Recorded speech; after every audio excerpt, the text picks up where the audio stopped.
Assalamualaikum warahmatullahi wabarakatuh.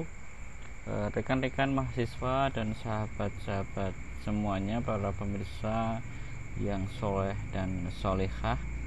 Pada pertemuan kali ini kita pada kajian yang ke-6 ya.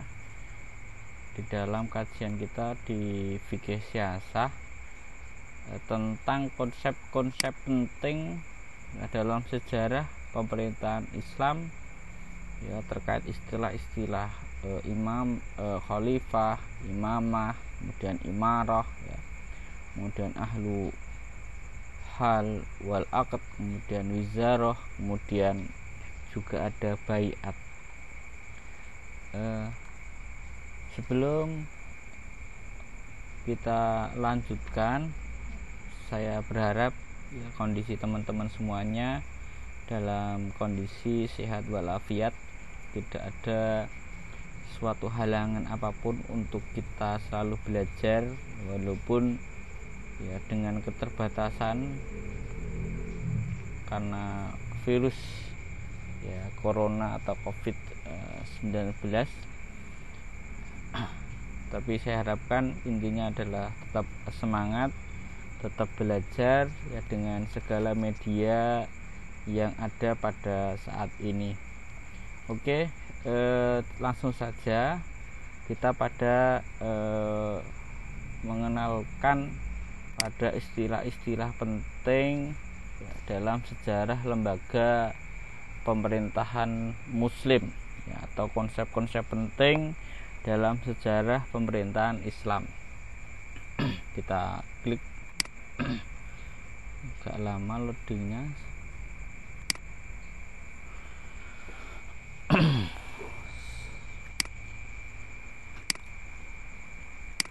Oke, mohon maaf sekali agak lama saya ngekliknya tadi, loadingnya lama. Oke, ini adalah ya, judul kita di pertemuan ke-6 atau di kajian ke-6. Ini sudah semuanya sudah saya jelaskan dengan kekurangan dan kelebihannya masing-masing. Kemudian kita ke pertemuan ke-6.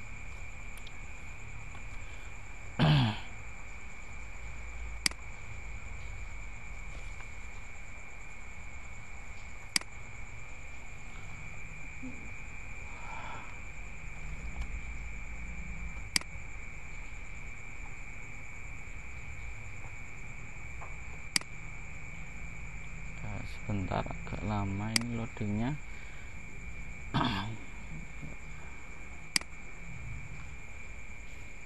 Oke, karena banyak sekali yang yang bisa saya tulis kebetulan, jadi yang mungkin berpengaruh kepada kecepatan dalam ini ya, X-Men ya, membuka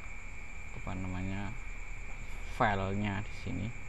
Oke, kita perkecil dulu supaya tidak terlalu besar tampilannya, sehingga bisa sampai gambaran yang akan kita sampaikan. Nah, jadi sebenarnya hanya ada 4 istilah sebenarnya ya dalam pertemuan ini yang akan kita diskusikan. Sebenarnya ada 4 item. Cuma yang nomor 1 ini ada 3, jadinya kalau kita pecah lagi ini jadi sekitar menjadi 1, 2, 3, 4, 5, 6 gitu ya. Jadi ada 6 istilah ya. Nah, yang atas ini pun lebih sebenarnya banyak. Kalau kita potret lagi, ini saya pecah lagi, walaupun ya ada menjadi 6 lagi, tapi itu tidak begitu, perbedaannya itu enggak begitu mencolok, tetapi ya ibaratnya itu masih turunan katanya begitu ya. Jadi 3 kemudian turunan katanya 3 jadinya 6. Nah, semoga video ini enggak terlalu panjang, ataupun kalau terlalu panjang ya tidak apa-apa. Yang penting sampai apa yang ingin kita sampaikan, atau ya minimal hal-hal yang pokok itu bisa tersampaikan ya. Nanti selebihnya bisa kita diskusikan lebih lanjut begitu.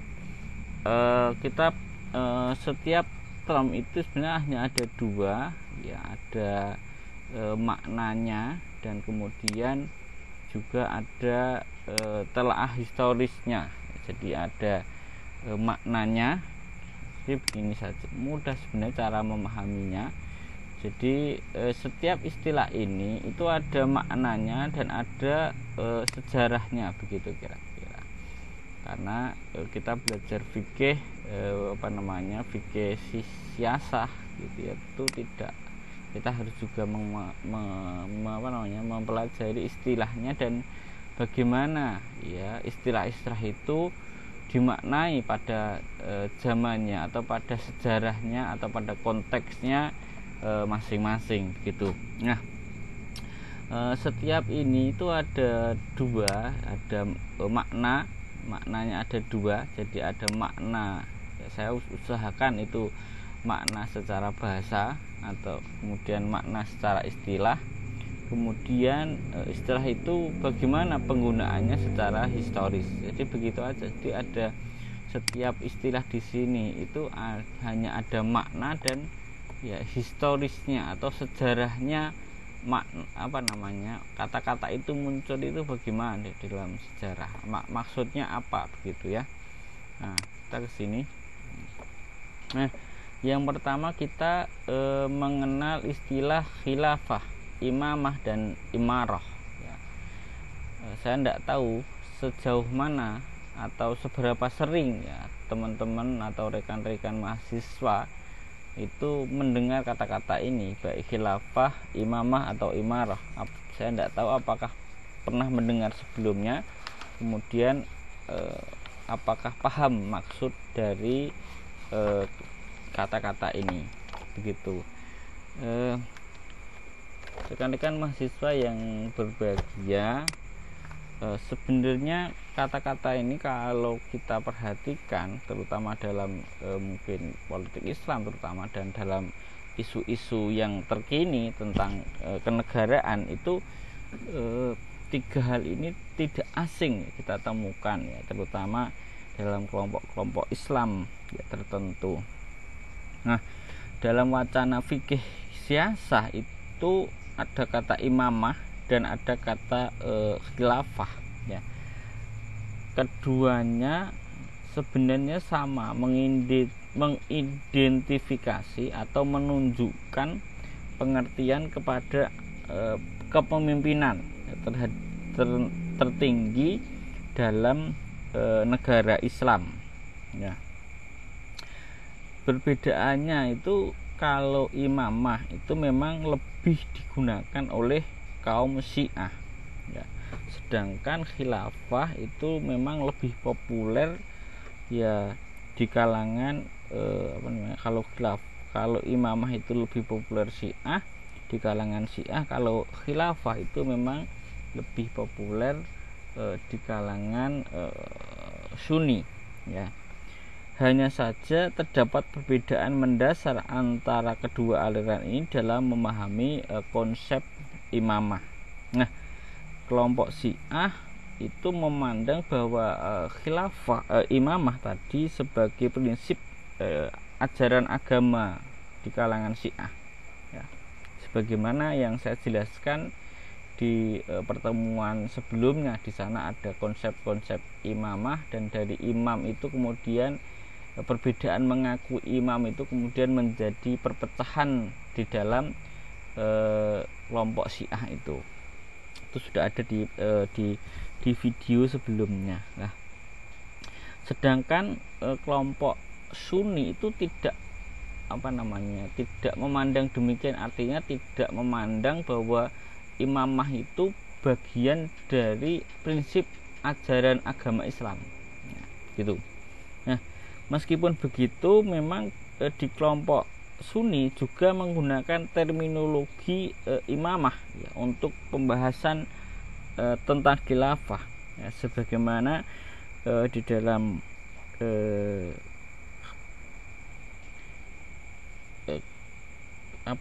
pendapat Abu Hasan Al-Mawardi di dalam kitabnya Al-Ahkam As-Sultaniyah ya.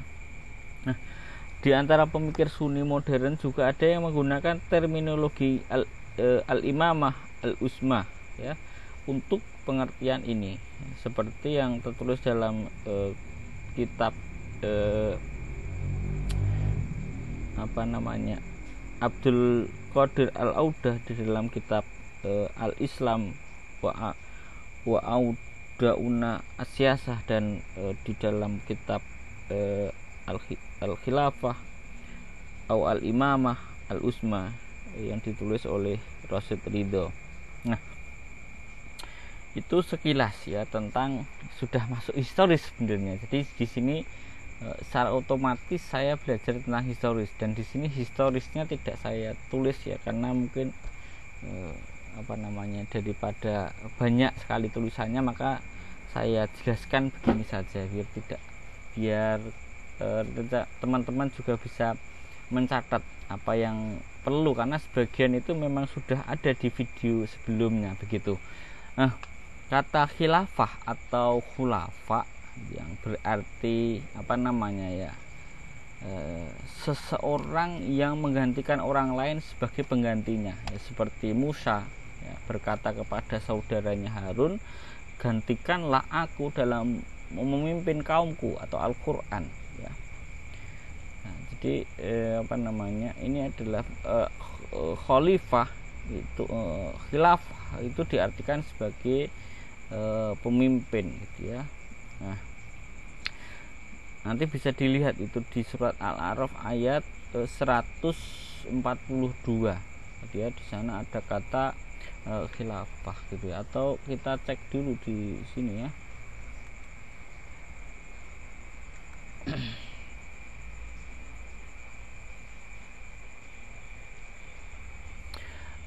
Sambil nunggu, dalam sejarah ya, khilafah ya, adalah sebutan bagi suatu pemerintahan pada masa tertentu ya, seperti khilafah ya Abu Bakar, kemudian khilafah ya Umar bin Khattab, dan seterusnya.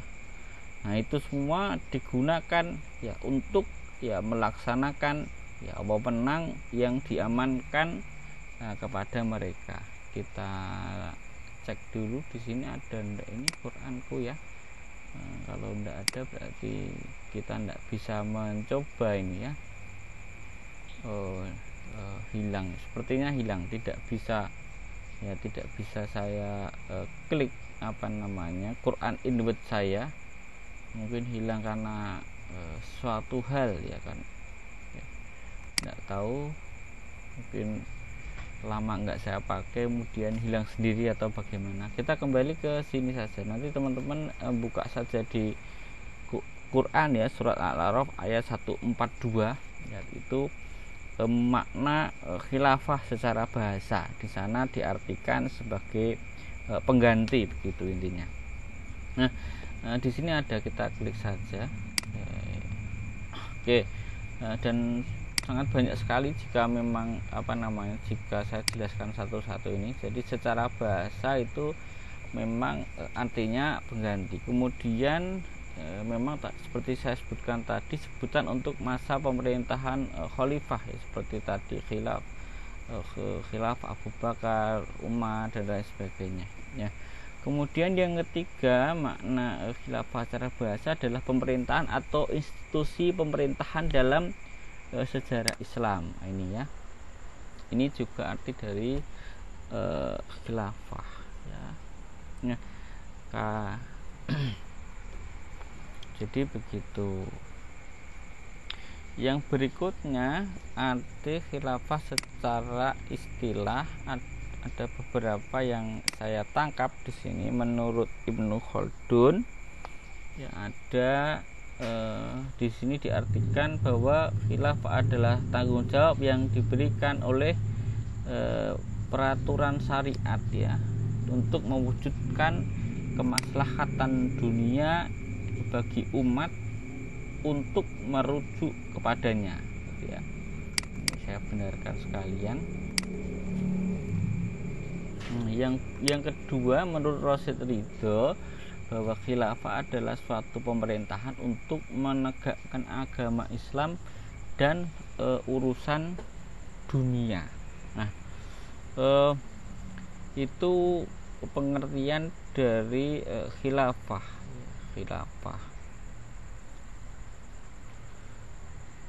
Khilafah itu secara analogi itu sebenarnya ya mirip ya dengan kata di bawahnya ini. Nanti kita juga akan jelaskan dari imamah gitu ya, imamah. Nah, kita baca saja di sini supaya agak runtut, sistematis begitu. Nah, ini khilafah secara bahasa dan secara istilah. Nah, kita tutup dulu.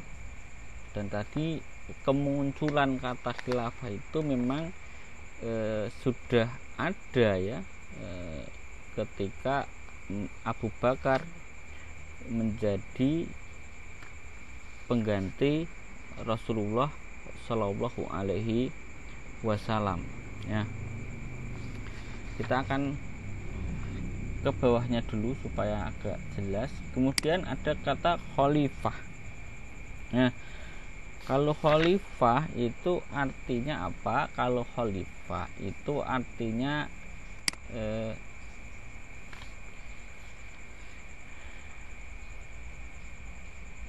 wakil, pengganti, penguasa gitu ya. Secara bahasa begitu, penguasa. Jadi kalau khilafah itu adalah sistem atau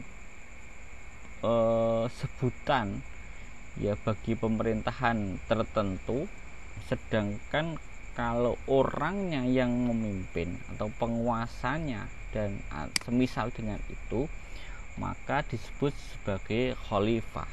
Maka kita mengenal khalifah Abu Bakar ya, As-Siddiq gitu ya, kira-kira begitu. Nah, jadi apa arti khalifah secara bahasa? Itu wakil, kemudian pengganti, penguasa gitu ya. Kemudian titel bagi pemimpin tertinggi komunitas muslim ya, sebagai pengganti Rasul, title of supreme head of the Muslim community. Kemudian As-Sultan Al-Azim, penguasa besar atau yang paling tinggi gitu ya. Pengganti Nabi. Ini tentu makna ini juga berkaitan tentang sejarah ya. Disebut Khalifah Abu Bakar itu karena dia sebagai pengganti Nabi. Atau nanti kita lihat apakah khalifah itu sekaligus sebagai pengganti Nabi. Artinya kalau sebagai pengganti Nabi, maka khalifah itu tidak hanya berurusan dengan politik, tetapi politik dan agama sekaligus begitu ya. Nanti kita lihat di bawah apakah ada penjelasan sampai ke sana. Kemudian yang berikutnya di dalam KBBI, khalifah adalah ketatanegaraan Islam dan berarti kepala negara atau pemimpin tertinggi umat Islam. Jadi khalifah itu ya pemimpin negaranya, kepala negaranya itu kita sebut sebagai khalifah. Kalau khilafah itu pemerintahannya, bentuk pemerintahannya khilafah, yang memimpin negara khilafah itu adalah khalifah, begitu kira-kira. Semoga bisa dipahami ya. Nah, kita tutup saja. Semoga sampai sini bisa jelas gitu ya. Jadi khilafah itu bentuk pemerintahannya atau sebutan bagi suatu pemerintahan pada masa tertentu ya. Kalau khalifah adalah pemimpin negaranya, itu secara bahasa. Nah, khalifah secara istilah adalah pemimpin yang menggantikan nabi dalam tanggung jawab umum terhadap pengikut agama ini, yaitu agama Islam, untuk membuat manusia tetap mengikuti undang-undangnya yang mempersamakan orang kuat, orang lemah, orang mulia, orang hina ya, di depan kebenaran sebagai khalifah Rasul dalam memelihara agama dan dunia. Secara istilah yang lain adalah pemimpin tertinggi dalam urusan agama dan dunia sebagai pengganti Rasul. Jadi kalau kita baca sampai sini memang khalifah itu adalah sebagai rasul yang dia sebagai kepala negara dan juga sekaligus dia itu adalah memimpin dalam urusan agama. Jadi khalifah itu dia memimpin agama dan juga memimpin negara sebagaimana Rasulullah Shallallahu Alaihi Wasallam ya. Tentunya penggantinya juga tidak nabi, walaupun ya, dia sebagai pengganti nabi, tapi kan setelah itu sudah tidak ada nabi lagi begitu. Nah, sebagaimana kita ketahui Rasulullah itu kan dia itu sebagai pendakwah yang dia berkedudukan sebagai kepala negara, tetapi dia juga sebagai pemegang otoritas dalam urusan agama, karena dia adalah seorang nabi yang semua orang akan bertanya kepada Nabi Muhammad SAW tentang suatu perkara agama ya gitu. Nah, itu pengertian dari khalifah.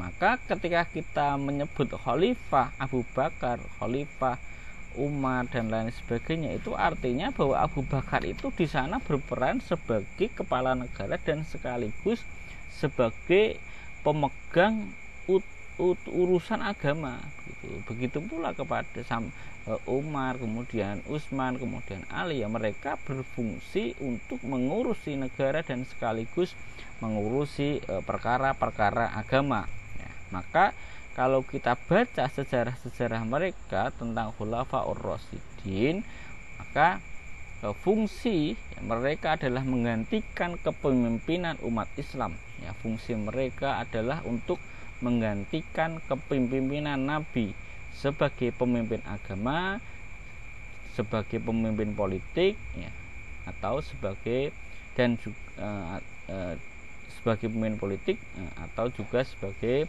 kepala negara ya.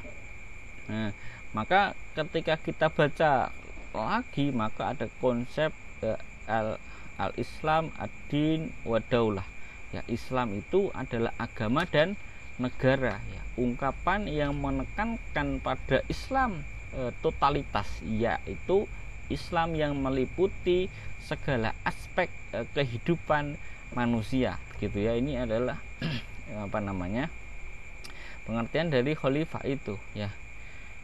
Jadi inilah yang dipegang terutama di kalangan Sunni gitu ya, terutama di kalangan Sunni. Jadi begitu. Nanti bagaimana yang kelompok lain, nah itu kita akan lihat ya. Kalau Syiah itu nanti cenderung pada kata imamah gitu ya, cenderung pada kata imamah gitu. Nah, oke.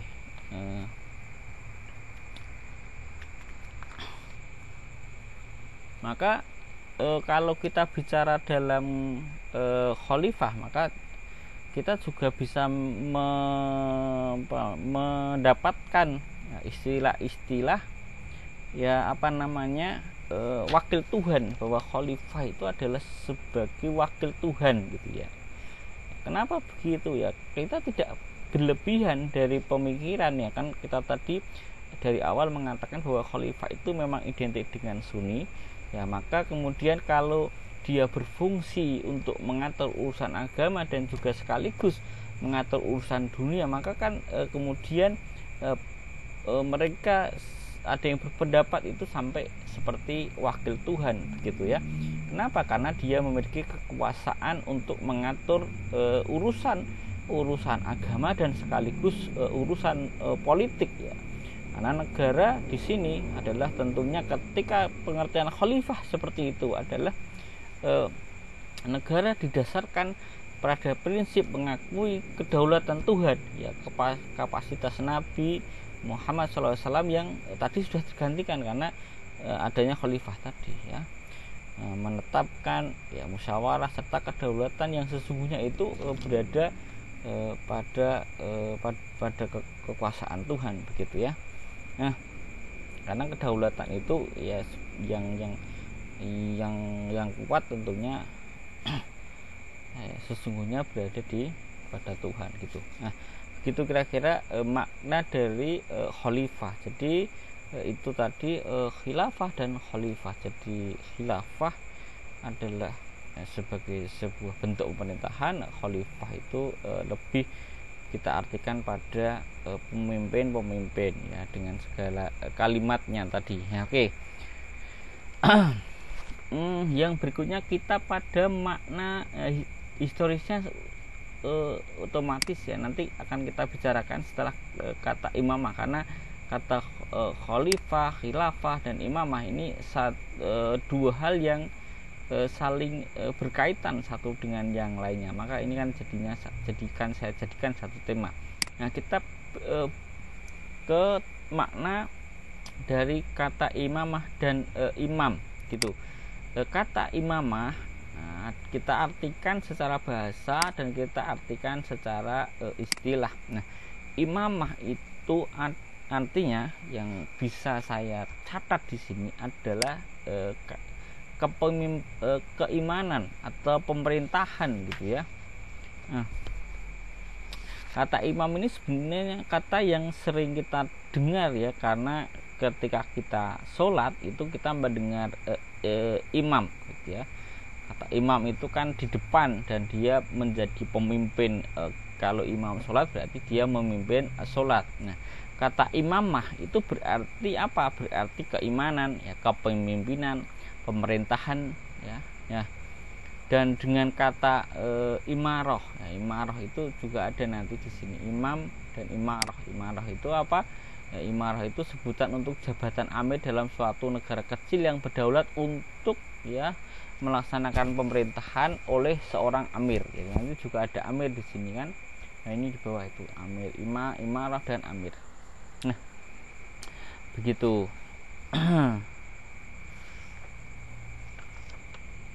Secara bahasa. Kemudian kita secara istilah. Nah, secara istilah menurut Taftazani yang dikutip Rosyid Ridho ya, apa itu imamah? Ya, imamah adalah kepemimpinan umum dalam suatu agama dan dunia, yakni suatu khilafah yang diwarisi dan dari Nabi, mungkin ya, maksud saya begitu. Nah, sebagaimana kita ketahui dari pertemuan sebelumnya yang sudah saya jelaskan bahwa imamah ini kan sebuah konsep dari ajaran Syiah gitu ya, dan sebagian dari mereka itu mengatakan bahwa kepemimpinan itu diwarisi oleh Nabi, diwasiatkan melalui Nabi begitu ya, walaupun di sana kemudian ada kelompok yang menolak, yang ada pecahan dari Syiah yang tidak menolak, yang tidak menerima pemikiran itu, yaitu aliran Zaidiyah gitu ya. Nah, kemudian menurut Mawardi, imamah itu adalah dibentuk untuk menggantikan fungsi kenabian guna memelihara agama dan mengatur dunia. Ini sebenarnya sama dengan konsep sebelumnya tadi, yaitu khilafah dan khalifah tadi. Jadi sama sebenarnya, cuma penekanannya aja yang berbeda. Kalau tadi sudah saya jelaskan di awal, kalau imamah itu di dalam konsep Syiah itu sebagai bagian prinsip yang dasar di dalam agama mereka gitu ya, atau di dalam kelompok mereka begitu. Kemudian kata imamah secara istilah adalah kepemimpinan yang menyeluruh yang berkaitan dengan urusan keagamaan dan urusan dunia sebagai pengganti fungsi Rasulullah Shallallahu Alaihi Wasallam. Nah, jadi fungsi Rasulullah itu di dalam konsep ini adalah fungsi imamah itu adalah sama seperti fungsi Nabi, yaitu sebagai pemegang dalam urusan agama dan juga sebagai pemegang dalam urusan politik dan lain sebagainya. Nah, secara istilah imamah adalah suatu pemerintahan untuk menegakkan agama Islam dan urusan dunia. Ini sama ya sebenarnya, Mas, sudah sebagaimana yang saya jelaskan tadi. Nah, gitu. Nah, ini juga masih ada imam ya, saya bacakan saja biar agak cepat ya. Imam itu apa ya? Ini kan waduh banyak banget ini ya. Imam itu turunan dari kata amma yang artinya menjadi panutan. Jadi betul ya, kalau imam itu kita panut. Kalau kita panut, kita contoh ya. Kalau imam itu tidak kita ikuti, ya apa gunanya imam gitu ya. Imam itu kan imam di sholat itu kan kita ikuti gitu ya. Jadi itu ya gambarannya seperti itu secara bahasa. Kemudian memimpin, ya mendahului, memimpin, ya orang yang jadi pemimpin harus selalu di depan untuk diteladani sebagai contoh untuk diteladani. Ini secara bahasa saya kira paham kalau ini mudah. Kemudian imam adalah seorang yang memegang jabatan dalam urusan agama dan urusan dunia sekaligus ya. Kemudian kedudukan imam sama dengan khalifah, yaitu sebagai pengganti rasul, sebagai pemelihara agama dan penanggung jawab urusan umat. Ini sama seperti yang saya jelaskan tadi. Jadi konsep ini hampir sama dengan konsep khilafah, khalifah dan sama dengan khilafah dan khalifah tadi gitu ya, sama. Imam di sini juga disejarkan dengan kedudukan seorang imam sholat jamaah dalam hal kepemimpinan yang harus diikuti. Jadi konsep imam ini sekali lagi lebih populer di kalangan Syiah gitu ya. Maka definisinya itu juga tidak akan lepas dari pengertian golongan atau kelompok Syiah. Begitu. Yang berikutnya adalah imam di dalam Al-Quran itu disebutkan di dalam beberapa ayat. Ada yang betul-betul menggunakan kata tunggal imam itu ada 7, dan ada kata plural atau jamak itu ada 5. Nah ini beberapa diantaranya ini sudah ada di Quran, surat apa, ayat berapa, dan artinya di kata-kata itu apa artinya gitu ya. Sayangnya tadi saya coba untuk membuka Word itu Quran Word saya tiba-tiba itu tidak ada, ini hilang atau tidak tahu apakah sistemnya error atau saya yang belum menemukan, karena biasanya itu langsung terlihat di atas ya, langsung terlihat di sisi atas ini itu ada, tapi ini kebetulan tidak tahu, mungkin saya salah pencet sehingga dia bersembunyi atau tidak tahu, pokoknya kita tidak bisa menampilkan untuk pertemuan ini. Tapi tidak usah ya, tidak apa-apa, karena saya kira cukup nanti bisa dicek lagi di Quran surat ini, nanti bisa dibaca ya teman-teman, dan artinya sudah saya tulis di sini dan lain sebagainya begitu. Nah ini adalah makna dari imamah dan imam begitu. Kita klik saja.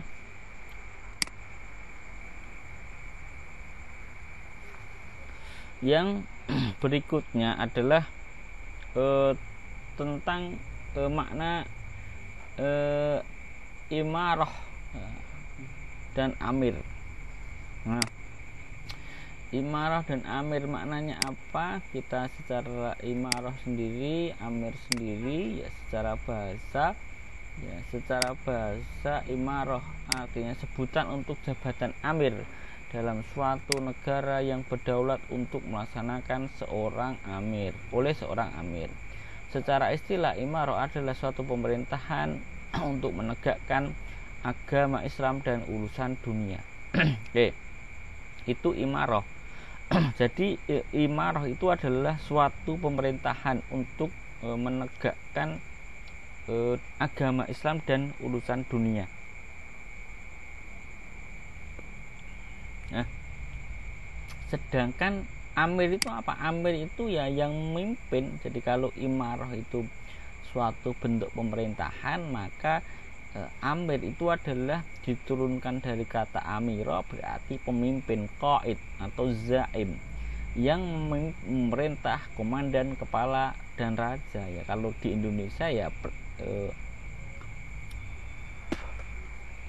presiden begitu ya, kepala negara, presiden gitu ya, komandan dan lain sebagainya ya, pokoknya pemimpin dalam sebuah negara. Nah, bentuk jamaknya adalah umara, yang artinya para pemimpin dan para penguasa dan para komandan ya. Ini adalah arti amir. Jadi kalau pemerintahannya itu adalah imarah, maka pemimpinnya namanya amir ya. Seorang di sini juga ada kata yang mengartikan seorang penguasa yang menjalankan urusan. Di dalam Al-Quran itu identik dengan kata ulul amri. tetapi kata amir itu tidak ditemukan ya secara letterlek menggunakan kata amir, tetapi adanya adalah ulul amri. Nah, artinya apa ini kalau di terjemahan Indonesia mungkin banyak versinya ya, atau mungkin diartikan pemegang urusan ya, atau lain sebagainya. Tapi yang saya temukan ya ulul amri itu ada yang mengartikan para pemimpin dan ahli ilmu pengetahuan ya. Ya, masalah tafsirnya saya kira kita bisa mencermati ya di tafsir-tafsir yang ada tentunya, karena tafsir itu selalu berkembang apa makna dari ulul amri. Nah, di sini hanya salah satu definisi saja, dan tentunya ini bisa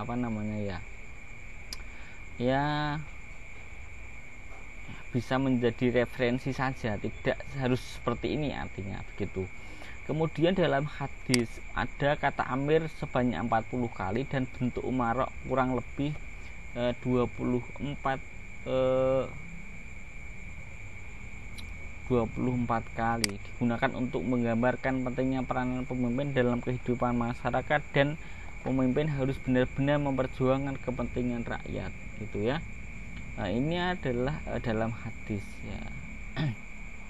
Nah, kita percepat saja ya supaya tidak terlalu lama juga. Ini kan hanya istilah-istilah saja.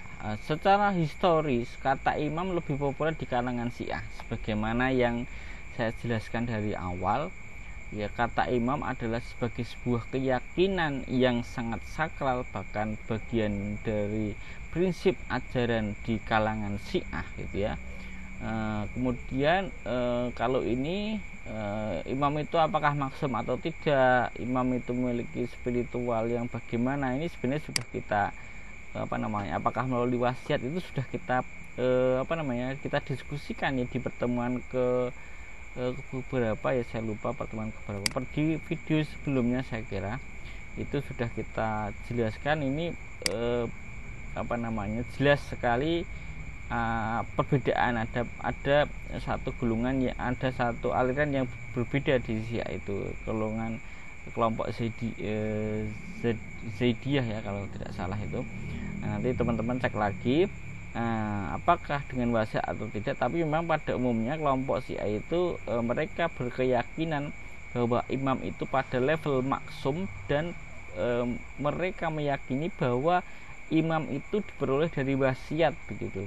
Nah, kemudian kata imam dalam Syiah diartikan sebagai pemimpin spiritual dan sekaligus pemimpin politiknya. Jadi benar ya. Jadi dalam Syiah itu imam itu selain dia itu sebagai sebagai prinsip, maka imam itu juga orang yang dianggap memiliki kekuatan spiritual, memiliki otoritas agama, dan juga memiliki otoritas di dalam memimpin secara politik gitu ya.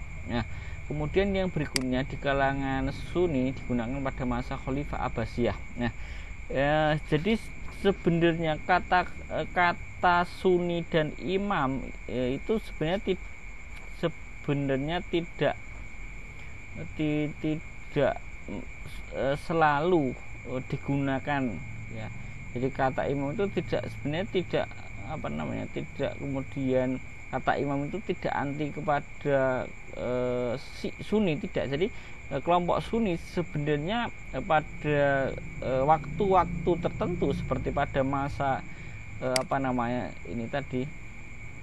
Khalifah Abbasiyah, mereka menggunakan kata-kata imam ya di dalam di dalam mereka berpolitik. Kenapa? Karena pada masa ini ya, mereka menggunakan kata imam itu untuk membendung pengaruh politik kelompok Syiah. Jadi karena Syiah itu menggunakan kata-kata yang populer dengan kata imam, lalu untuk membendung pemikiran politik Syiah itu kalangan Sunni itu kemudian juga menggunakan kata-kata imam di dalam mereka ibaratnya itu ya, membendung pengaruh politik Syiah di dunia Islam pada saat itu, dan bentuk reaktif terhadap doktrin-doktrin politik Syiah begitu. Jadi istilah-istilah yang ada di sini itu memang istilah-istilah yang penuh sejarah memang ya. Di sana ada dinamika, di sana ada perubahan istilah ini digunakan oleh kelompok A, kemudian digunakan oleh kelompok B ya.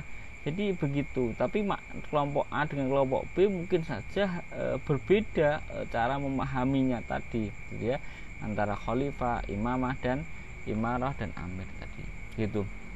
Nah, yang berikutnya kita kepada kata yang imarah ya. Imarah itu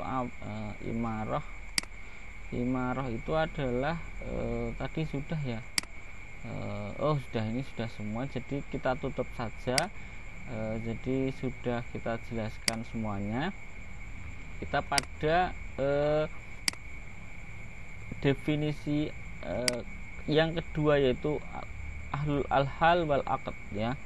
Nah, ini juga kata yang menarik untuk kita kaji. Intinya bahwa ahlul al-hal wal aqd itu adalah lembaga perwakilan gitu ya. Lembaga perwakilan untuk apa lah, kita perlu cek di sini juga. Kita klik dulu maknanya apa, makna secara bahasa dan makna secara istilah. Nah, makna secara bahasa adalah orang-orang yang mempunyai wewenang, orang-orang yang melonggarkan dan mengikat. Secara istilah mereka adalah sebutan untuk orang-orang yang bertindak sebagai wakil umat untuk menyuarakan hati nurani mereka. Jadi ada sebagian umat atau ada sebagian orang yang menyuarakan hati nurani. Hati mereka siapa ya Pak? Rakyat. Jadi ada kelompok atau orang yang mereka menyuarakan suara rakyat gitu ya. Nah, kalau di dalam Indonesia itu lebih tepatnya pada DPR atau MPR ya. Nah, gitu.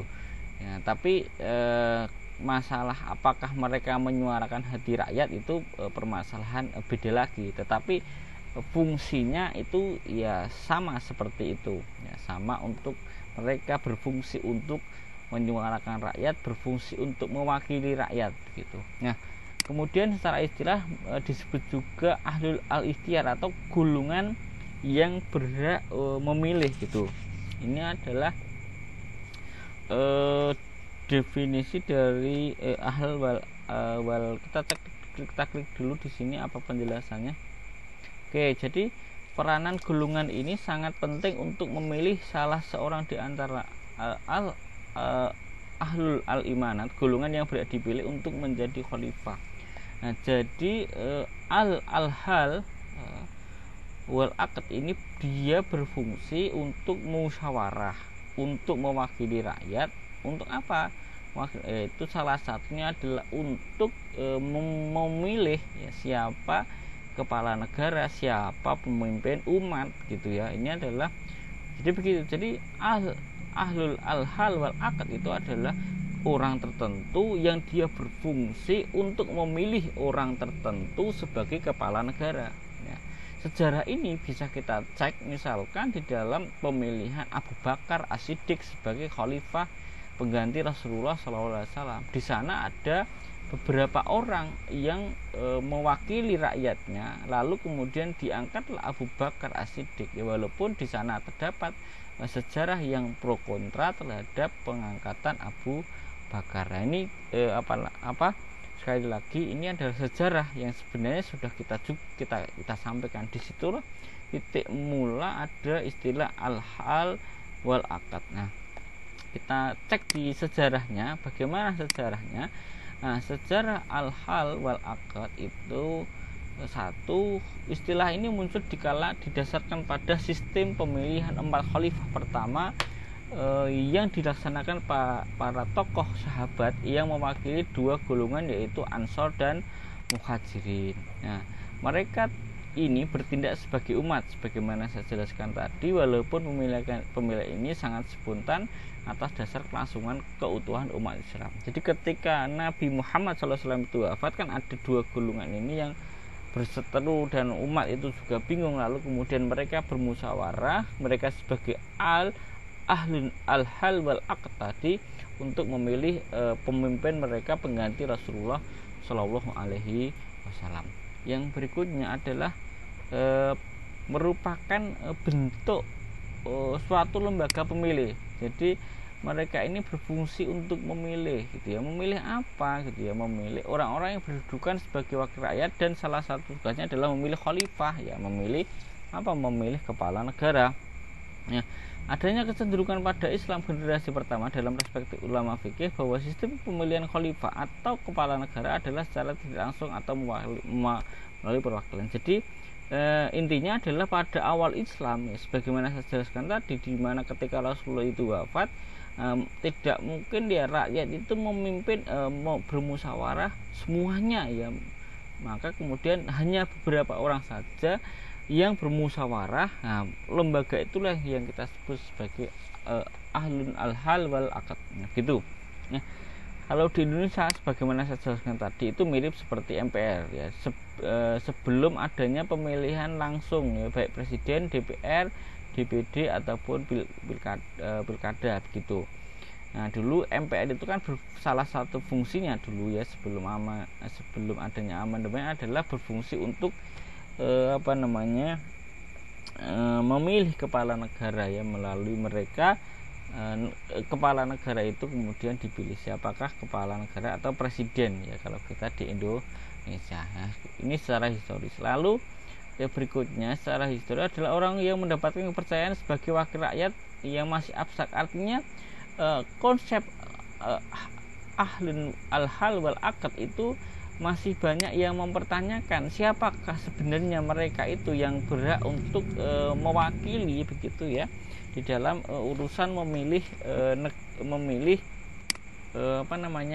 memilih kepala negara ya. Banyak pendapat yang yang ada ya, seperti menurut An-Nawawi, Muhammad Abdul, Rasid Ridho, Ar-Razi dan lain sebagainya ya. Ada para ulama kepala negara, nanti bisa kalian baca sendiri. Misalkan menurut An-Nawawi ya,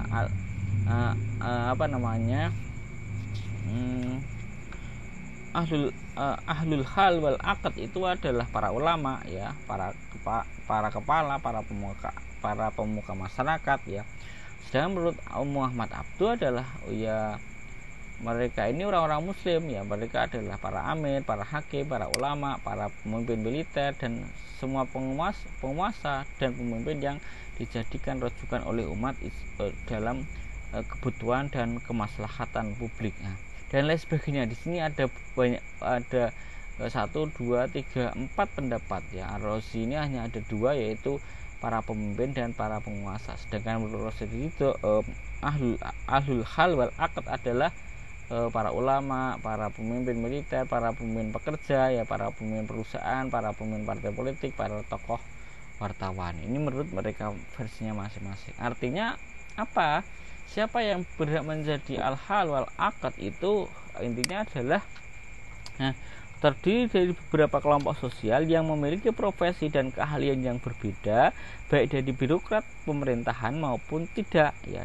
Bisa disebut dengan pemimpin formal dan pemimpin informal. Jadi al-hal wal aqd itu adalah orang-orang yang diambil dari orang yang dari beberapa bidang, baik itu formal atau informal ya.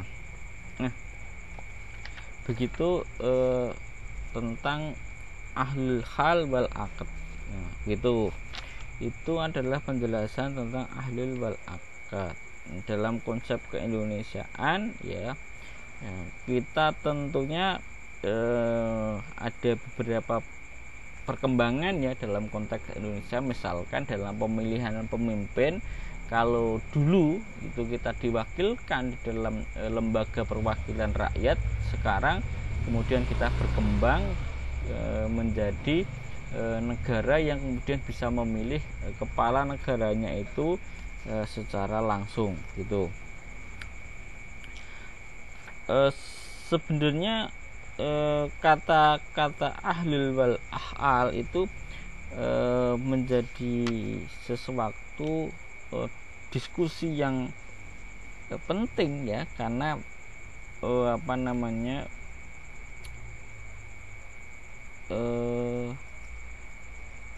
kedudukan mereka itu urgen, karena tidak mungkin sebuah negara itu kemudian melibatkan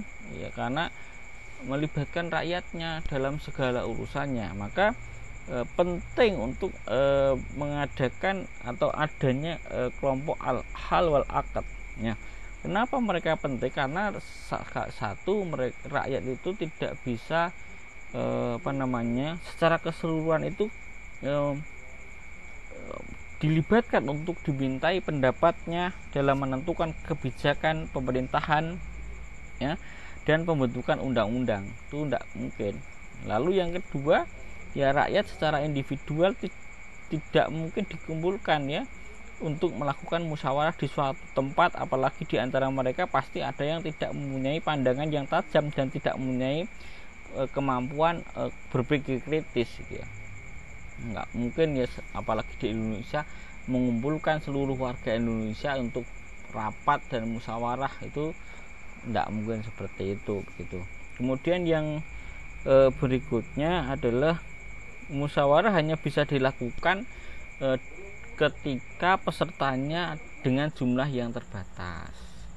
Yang keempat, kewajiban amar ma'ruf nahi munkar hanya bisa dilakukan apabila ada lembaga yang berperan untuk menjaga kemaslahatan antara pemerintah dan rakyat. Yang kelima adalah kewajiban taat kepada ulul amri ya, barulah mengikat apabila pimpinan itu dipilih oleh lembaga-lembaga musyawarah. Yang keenam adalah kenapa penting, karena ajaran Islam sendiri yang menekankan perlunya pembentukan lembaga musyawarah ya, sebagaimana di dalam Quran surat Asy-Syu'ara ayat 38 dan Ali Imran ayat 159.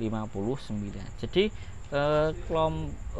yang penting juga adalah ahlul al-hal wal aqd itu sebenarnya ada yang mengatakan dengan istilah yang lain ya, seperti majelis syuro gitu ya, atau majelis untuk bermusyawarah gitu ya. Jadi itu hanya istilah saja gitu, atau kita sebut sebagai majelis syuro gitu ya.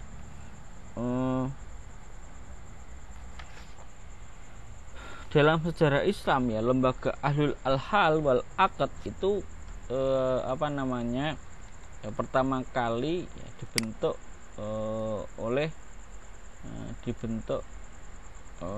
oleh pemerintahan Bani Umayyah di Spanyol ya, dan waktu itu yang membentuk adalah Khalifah al-Hakam ya, membentuk majelis syuro namanya. Jadi sama ya, itu perbedaan istilah saja, yang beranggotakan pembesar negara dan sebagian lagi pemuka masyarakat.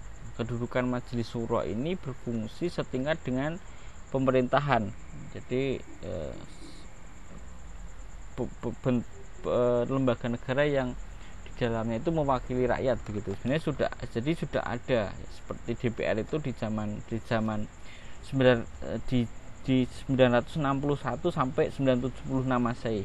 Nah, kedudukan khalifah sendiri bertindak langsung menjadi ketua lembaga tersebut ya. Majelis inilah yang melakukan musyawarah dalam masalah hukum dan membantu khalifah melaksanakan pemerintahan negara. Jadi Daulah Umayyah II di Spanyol menghidupkan lembaga legislatif yang telah hilang dalam sejarah politik Islam sejak Muawiyah yang berkuasa di Damaskus. Jadi di masa Muawiyah itu sudah ada, tetapi kemudian hilang, barulah ada di Bani Umayyah di Spanyol pada pemerintahan Khalifah al-Hakam II begitu. Mungkin saya catat juga di sini bahwa tidak semuanya itu sepakat dengan istilah ya ahlul al-hal wal aqd ya. tetapi pada prinsipnya ya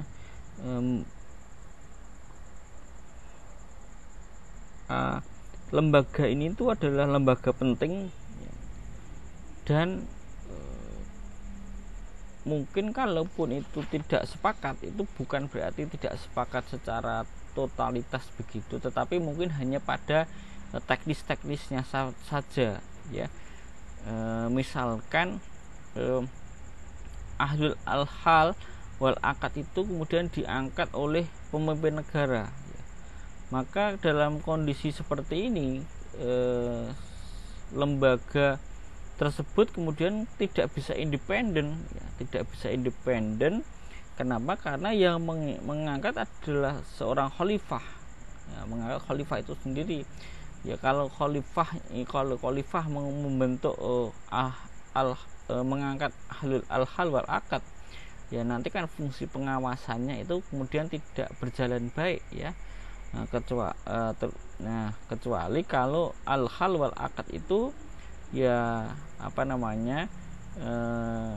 dibentuk ya oleh rakyat atau memang benar-benar mewakili rakyat gitu ya. Kalau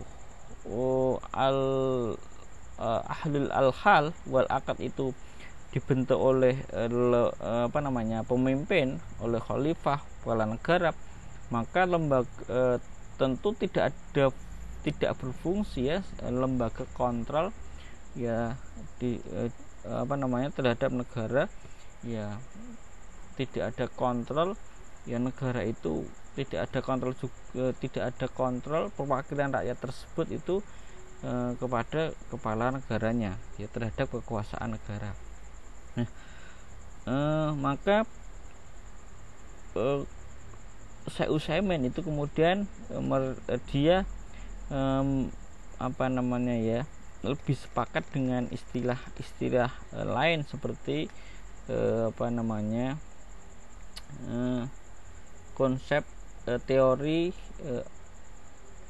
asy-syaukah gitu ya. Jadi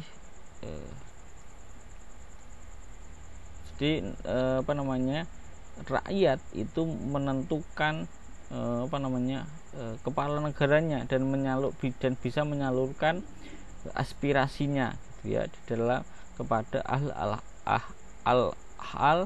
ahlul hal wal akad ya, yang disebut oleh teorinya itu Ibnu Taimiyah adalah al-syaukah gitu ya.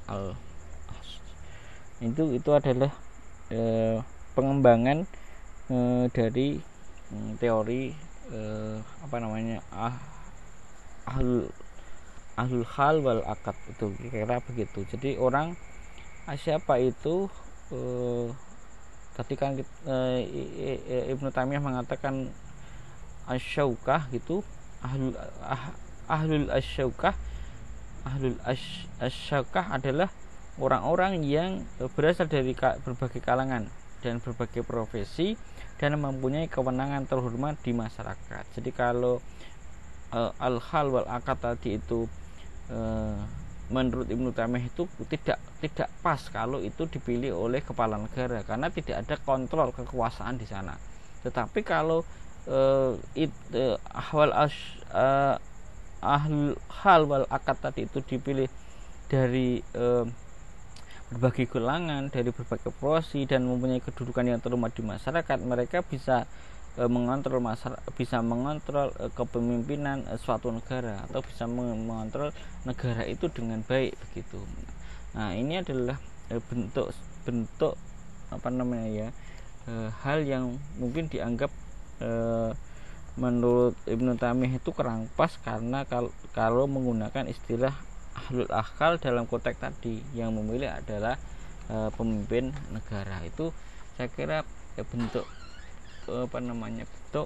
pengembangan saja dari istilah atau bentuk historis dari ahlul hal wal akad. Kita ke jenis yang berikutnya supaya tidak terlalu lama juga. Nah, kita pada kata wizarah. Wizarah itu apa? Wizarah itu adalah secara bahasa adalah kata al-wazn yang berarti as-saql. Sakulat mawazinuh, berat gitu ya. Sakulat as-saqul. Berat karena apa? Karena dia memiliki tugas yang berat ya di dalam kenegaraan. Ya, ada yang mengartikan itu hakim, orang yang memutus dan lain sebagainya. Ini adalah asal kata. Nah, ada yang mengatakan secara bahasa, ada yang mengatakan berat. Kenapa? Karena al-wazir itu tugasnya berat. Kemudian ada yang mengatakan tempat kembali karena mereka sebagai rujukan atau karena kepala negara itu membutuhkan pemikiran dan pendapatnya wazir. Artinya dia itu menjadi tempat rujukan kepala negara dalam menentukan kebijakannya. Kemudian wazir itu sebagai punggung ya. Kenapa? Karena dia dijadikan tulang punggung bagi pelaksanaan kekuasaan negara ya gitu. Nah, kenapa wazir ini kemudian kita ke istilah dulu, kenapa penting ya? Kenapa? Karena dia itu adalah sebuah kementerian ya, sebagai dalam sebuah negara yang mengepalai dan berwenang memutuskan kebijakan publik demi kepentingan rakyat, negara atau kerajaan yang bersangkutan. Nah, jadi kalau wazir itu adalah dia lembaga negara yang dia berfungsi untuk membantu keberlangsungan sebuah negara yang dia memperjuangkan kepentingan rakyat. Mereka bertugas untuk membuat atau membantu seorang kepala negara itu untuk menjalankan tugas-tugasnya. Nah, mengapa penting? Tadi sudah saya tanyakan kenapa.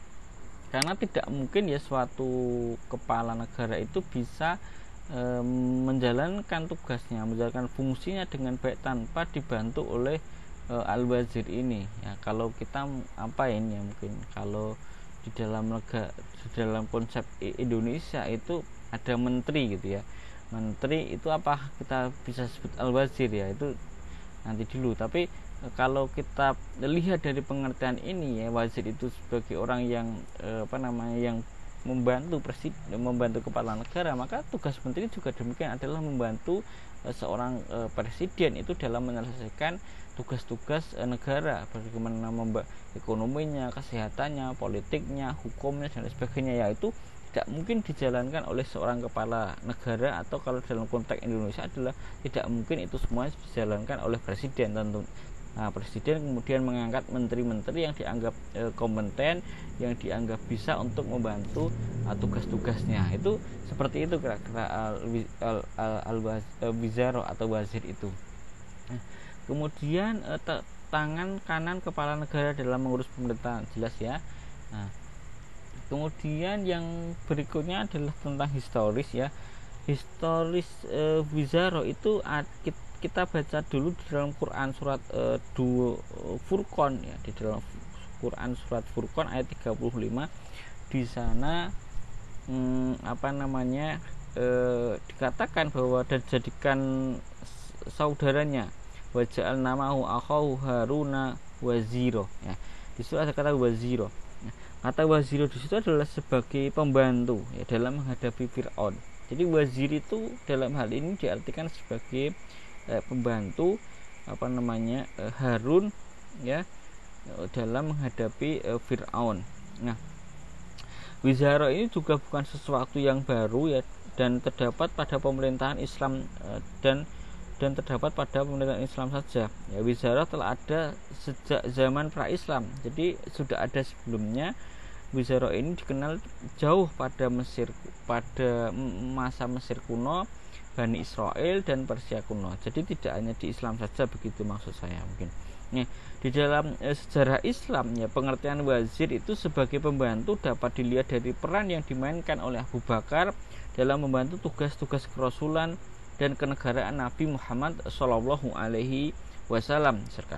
Abu Bakar memainkan peran penting sebagai partner setia Nabi Muhammad Shallallahu Alaihi Wasallam. Di antara yang tercatat dalam sejarah adalah kesetiaannya menemani Nabi Muhammad itu hijrah dari Mekah ke Madinah. Kemudian sampai di Madinah, Abu Bakar juga disampingkan di samping tentunya sahabat-sahabat yang lainnya sering dijadikan sebagai teman dalam bermusyawarah, memutuskan berbagai persoalan umat.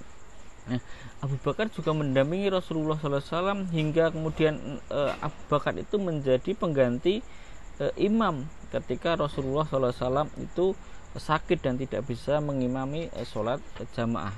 Itu adalah sebagai contoh saja ya. Dan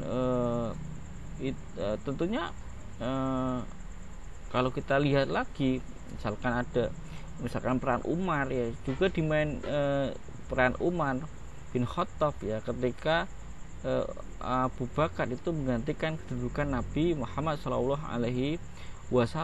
Ketika itu Umar adalah sebagai pembantu setia Abu Bakar ya. Nah, kedudukan Umar di sini adalah sebagai wazir, yaitu membantu kepala negara, yaitu Abu Bakar. Kalau tadi ketika Rasulullah itu Abu Bakar itu menjadi wazir, menjadi pembantu Rasulullah SAW, maka ketika Abu Bakar menjadi khalifah, maka Umar bin Khattab itu setia menjadi pembantu Abu Bakar begitu. Nah, kepada Abu Bakar lah ya urusan peradilan. Namun walaupun dalam prakteknya ya pada masa ini istilah wazir ya belum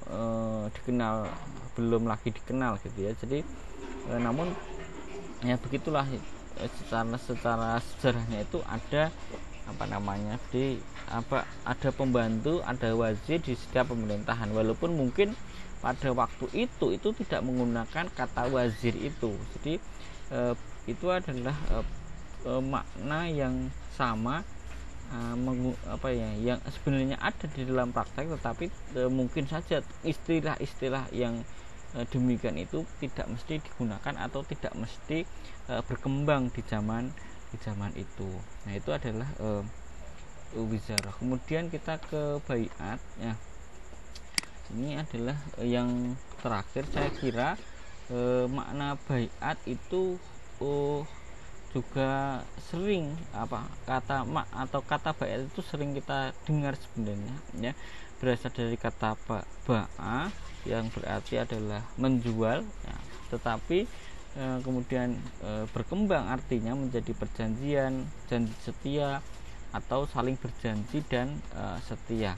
Nah, sedangkan secara istilah adalah ungkapan perjanjian antara dua pihak yang seakan-akan salah satu menjual apa yang dimilikinya dan menyerahkan dirinya dan kesetiaannya kepada pihak kedua secara ikhlas dalam hal urusannya.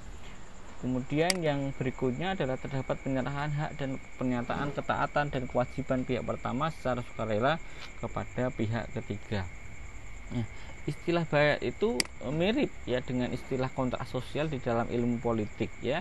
Seorang atau kelompok manusia yang menyerahkan hak kekuasaan dirinya kepada seseorang atau kepada lembaga yang disepakati, atau sumber kedaulatan negara berasal dari rakyat dan memperoleh legitimasi melalui kontrak sosial antara dua pihak. Nah, ini adalah baiat. Yang terakhir adalah perjanjian atas dasar kesetiaan, bahwa orang yang berbaiat menerima seseorang yang terpilih menjadi kepala negara atau amir sebagai pemimpin dalam melaksanakan urusannya dan semua urusan kaum muslimin. Nah, artinya apa di sini? Artinya bahwa baiat itu intinya adalah janji untuk bisa setia ya.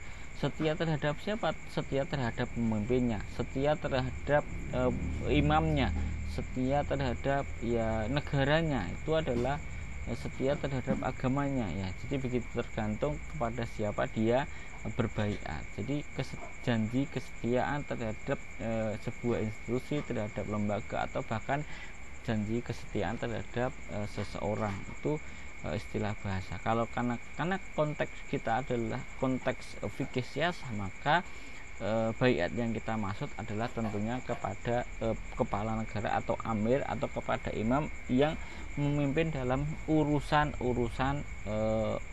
orang tertentu ya, terutama dalam urusan kaum muslimin. Nah, itu adalah istilah dari baiat. Nah, kalau kita cek ya, istilah baiat itu kita bisa menemukan misalkan di surat Mumtahanah ayat ke-12 ya. Nah, ayat ke-12. Dan pada tahun 622 dikenal dengan Baiat Aqobah ya. Ini dikenal dengan istilah Baiat Aqobah ya, peristiwa yang mengantarkan Nabi dan kaum muslimin ya dari Mekah ke Madinah dan menjadi cikal bakal negara di Madinah. Kesetiaan kepada Nabi Muhammad Shallallahu Alaihi Wasallam. Yang berikutnya, jadi peristiwa Baiat ini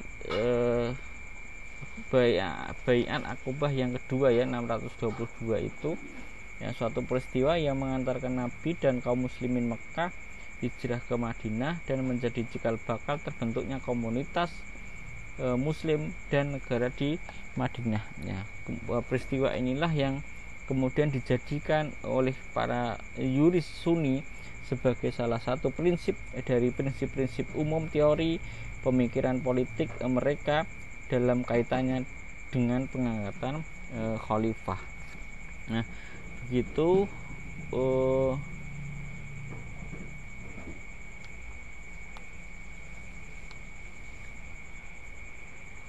catatan yang lain itu adalah